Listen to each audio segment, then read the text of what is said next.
Hello viewers, আসসালামু আলাইকুম।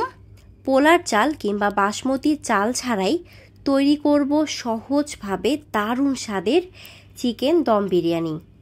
Chicken dum biryani, তাও আবার বাসমতি চাল পোলার চাল ছাড়াই। কি অবাক হচ্ছেন তো?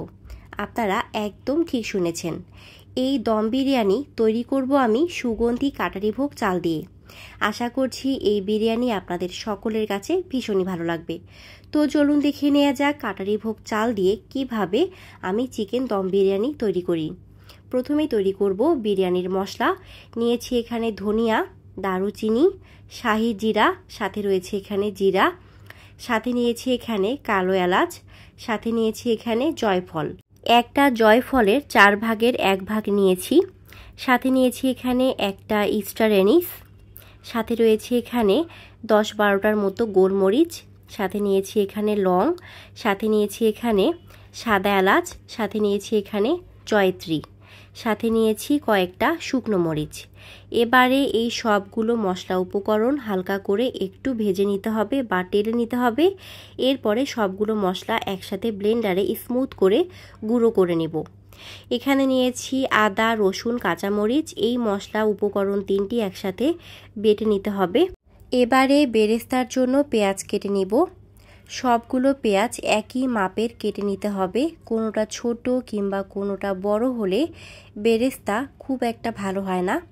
সবগুলো পেঁয়াজ কেটে নিয়েছি। এবারে মিডিয়াম টু লো ফ্লেমে পেঁয়াজগুলোকে ভেজে নিতে হবে। আমি মনে করি একটা পারফেক্ট বিরিয়ানির জন্য 3টা স্টেপ ফলো করা অনেক বেশি জরুরি।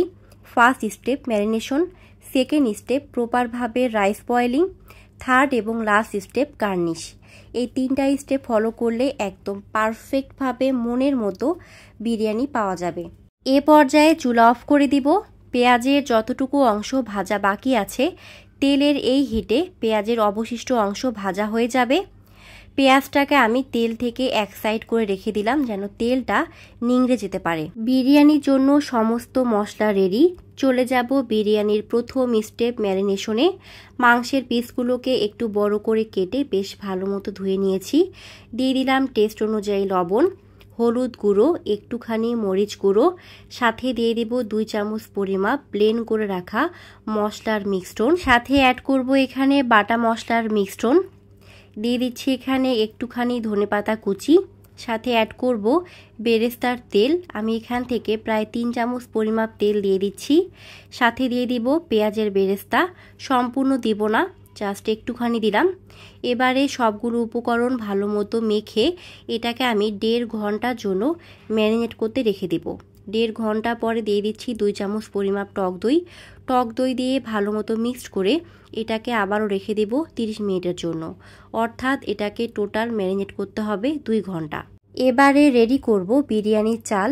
আগেই বলেছি পোলার চাল কিংবা বাসমতি চাল দিয়ে বিরিয়ানি তৈরি করব না। বিরিয়ানি তৈরি করব সুগন্ধি কাটারিভোগ চাল দিয়ে। এই চালটা থেকে খুব সুন্দর সুগন্ধ ছড়ায়। চালটা বেশ ভালো মতো ধুয়ে এটাকে আমি আধা ঘন্টার জন্য পানিতে ভিজিয়ে রেখে দিব। ঠিক 2 ঘন্টা পরে চুলা অন করছি। এবারে মাংসটাকে খুব ভালো মতো কষিয়ে নিতে হবে। একটু পর পর এভাবে নেড়েচেড়ে মাংসটাকে ভুনতে হবে যেন কোনোভাবে কড়াইয়ের নিচে এই মশলা লেগে না যায়। এভাবে আমি মাংসটাকে কষিয়ে নিয়েছি 20 মিনিট। ঠিক 20 মিনিট পরে যখন তেল ছেড়ে দেবে, মাংসটা একটু কষানো হবে। এ পর্যায়ে দিয়ে দিব আলু। আমি বিরিয়ানির জন্য আলুটা ভেজে দিচ্ছি না, আলুটা ঠিক এরকম কাঁচা দিয়ে দিচ্ছি। মাংসের সাথে আলুটাও খুব সুন্দর মতো ভাজা হবে। এ পর্যায়ে দিয়ে দিব এখানে একটুখানি পানি। আমি পানি দিচ্ছি ঠিক 10 মিনিট পরে। এভাবে মাংসের সাথে আলুটাকে খুব ভালো মতো কষিয়ে নিতে হবে। এখানে মাংস আলু দুটোই খুব সুন্দর মতো ভাজা হবে। এটা কুক করতে হবে মিডিয়াম টু লো ফ্লেমে। আমার চ্যানেলে আরও কাচ্চি রেসিপি দেয়া আছে, বিরিয়ানি রেসিপি দেয়া আছে, চাইলে দেখতে পারেন। আপনাদের সুবিধার্থে ভিডিওর এন্ড স্ক্রিন এবং ডেসক্রিপশন বক্সে লিঙ্ক দেয়া থাকবে, চাইলে সেখান থেকেও দেখে নিতে পারেন। এ পর্যায়ে দিয়ে দিলাম পানি, সাথে দিয়ে দিব আরও 2 চামচ পরিমাপ ব্লেন্ড করে রাখা মশলার মিশ্রণের গুঁড়ো। এবারে এটাকে আমি রেখে দিব কিছুক্ষণের জন্য। ততক্ষণে তৈরি করব বিরিয়ানির চাল। তো এবারে চলে যাব বিরিয়ানির সেকেন্ড স্টেপ, যেটা হচ্ছে প্রপারভাবে চাল বয়েল করা। দিয়ে দিলাম কাঁচামরিচ, সাথে দিয়ে দিব এখানে দারুচিনি, সাদা এলাচ, লং, শাহি জিরা। দিয়ে দিচ্ছি এখানে তেজপাতা, দিয়ে দিব টেস্ট অনুযায়ী লবণ, দিয়ে দিচ্ছি লেবুর রস, সাথে দিয়ে দিব প্রায় 2 চামচ পরিমাপ পেঁয়াজ বেরেস্তার তেল। একটুখানি তেল রেখেছিলাম, সেখান থেকে 2 চামচ পরিমাপ তেল দিয়ে দিচ্ছি। এবারে পানি ভালো মতো বয়েল না হওয়া পর্যন্ত অপেক্ষা করব। এটাকে রেখে দিব চুলার একদম হাই ফ্লেমে। পানি যখন এরকম বয়েল হতে শুরু করবে, ঠিক এ পর্যায়ে দিয়ে দিব ভেজানো চাল। চাল দেওয়ার সময় পানিটা বেশ ভালো মতো নিংড়ে দিতে হবে। এই চালটাকে বয়েল করতে হবে 70%। 10 মিনিটে চালটা 70% সিদ্ধ হয়ে যাবে। চালটা চাপ দিলে যদি ভেঙে যায় এবং মাঝে একটু শক্ত থাকে, তাহলে বুঝবেন চালটা 70% সিদ্ধ হয়ে গিয়েছে। এ পর্যায়ে চালের পানি ঝরিয়ে চালটাকে নিয়ে নিব। এরই মাঝে চিকেনটাও রেডি হয়ে গিয়েছে। এবারে চুলা অফ করে চলে যাব বিরিয়ানির থার্ড এবং লাস্ট স্টেপ, যেটা হচ্ছে গার্নিশ। দিয়ে দিচ্ছি এখানে পেঁয়াজের বেরেস্তা, সাথে দিয়ে দিব ধনেপাতা কুচি। এবারে দিয়ে দিব বয়েল করা রাইস। চিকেনের উপরে সম্পূর্ণ রাইসটাকে আমি ছড়িয়ে দিচ্ছি। এবারে দিয়ে দিব অবশিষ্ট পেঁয়াজের বেরেস্তা, সাথে দিয়ে দিচ্ছি ধনেপাতা কুচি, সাথে দিয়ে দিব অবশিষ্ট ব্লেন্ড করে রাখা মশলার মিশ্রণের গুঁড়ো, সাথে দিয়ে দিব এখানে ফুড কালার। আমি এখানে অরেঞ্জ ফুড কালার দিয়ে দিলাম, আপনারা চাইলে এখানে জর্দার কালার ব্যবহার করতে পারেন। এই তাওয়াটা চুলায় বসিয়ে 10 মিনিট একদম হাই ফ্লেমে প্রিহিট করে নিব। এবারে এখানে বিরিয়ানির কড়াইটাকে বসিয়ে দিলাম। বিরিয়ানির কড়াইটা বসিয়ে দিয়ে দিব লেবুর রস। ঢাকনা দিয়ে ঢেকে এটাকে হাই ফ্লেমে 10 মিনিট প্রিহিট করে চুলার একদম লো আছে, মানে এটাকে দমে রেখে দিব 20 মিনিট। ঠিক 20 মিনিট পরে এটাকে এভাবে একটু ঝাঁকিয়ে নিব। এবারে চুলা অফ করে দিব।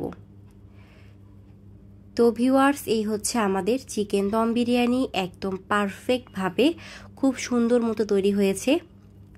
বিরিয়ানির রাইস সাথে চিকেন প্রতিটা উপকরণ একদম পারফেক্টলি কুক হয়েছে। তো সবগুলো আমি মিক্সড করে নিচ্ছি। এভাবে আপনারা খুব সহজেই পোলার চাল কিংবা বাসমতি চাল ছাড়াই এই সুগন্ধি কাটারি ভোগ চাল দিয়েই বিরিয়ানি বানিয়ে ফেলতে পারবেন।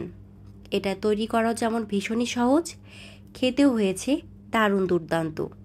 এভাবে আপনারা ঘরে বসেই খুব সহজে রেস্টুরেন্টের মতো এই চিকেন দম বিরিয়ানি বানিয়ে ফেলতে পারবেন বাসমতি চাল কিংবা পোলার চাল ছাড়াই। তো ভিউয়ার্স, এই চিকেন দম বিরিয়ানির রেসিপি আপনাদের কাছে কেমন লেগেছে অবশ্যই তা কমেন্টে জানাবেন এবং অবশ্যই বাসায় ট্রাই করবেন। তো দেখুন কত সুন্দর করে চিকেন এবং আলুগুলো একদম পারফেক্টভাবে ভাজা হয়েছে। আজকে এ পর্যন্তই। ইনশাল্লাহ দেখা হবে আবারও নেক্সট কোনো নতুন ভিডিওতে। সে পর্যন্ত সকলেই ভালো থাকবেন, সুস্থ থাকবেন, আমার পরিবারের জন্য দোয়া রাখবেন। Thank you. Let's see the next video. আসসালামু আলাইকুম।